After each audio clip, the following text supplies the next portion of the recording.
Welcome back. This is Chapter 3 of our series on being prepared in an emergency. This week we're going to talk about water. Water is the number one thing you will need to get by in an emergency. People can do without food for a long time.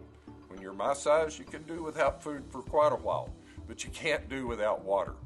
So what you will need for water is 1 gallon of water per day per person in your household. So if it's a husband and wife, you'll need 2 gallons per day. You need to have at least 4 or 5 days worth. So that's 8 to 10 gallons of water.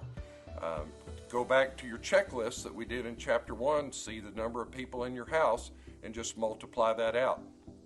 There are some great sources for water that are in your house already. There's probably enough water in your house to get you by without having to have extra. Your water heater, if you have the old style, will have 40, 50, 60 gallons of water in it. You can use that water to drink and to use around your house. All you have to do is you'd want to turn the water heater off so that it's not trying to run with not having water in it, and turn it off and then open the tap at the bottom and just drain some of the water out. You can use that water for anything around your house. The other water you may have around your house, of course, is in the toilet tank. Not the toilet bowl, but the toilet tank. The back part of your toilet will have about 3 or 4 gallons of water in it maybe. That's perfectly usable. May be the last source you want to go to, but that water is okay to use in an emergency. If you know something's coming, fill some containers up with water. If you need to, fill up a bathtub. That holds a lot of water, and that'll get you by for 3 or 4 days.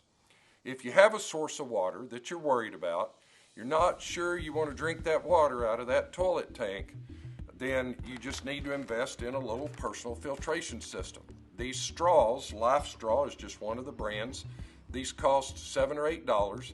These are good for about 100,000 gallons of water. You literally just stick it down in and sip like a straw. This will cut 99.9% of all the bad things that are in water and will make water perfectly safe for you to drink. Toilet tank water is not usable if you've been using those little blue tablets, so don't use toilet tank water if you've been using the blue tablets in there. So think about the things you'll need. Think about the water you have in your home. You may also need to, if the water goes out, or if you have a break in your water line, you need to be able to turn off the water supply that comes to your house. While you're watching this video, make yourself a note. I'm going to go out, I'm going to find where the water comes into my home. I'm going to see what kind of wrench I would need to turn it off, and I'm going to make sure I have one of those wrenches in case I have a water line break. Get that wrench, get out there, get that water turned off, and that will avoid a lot of damage in your home. Water is critical in an emergency, so make sure if you don't do anything else, you have plenty of water around to get you through. Thanks for joining us for Chapter 3.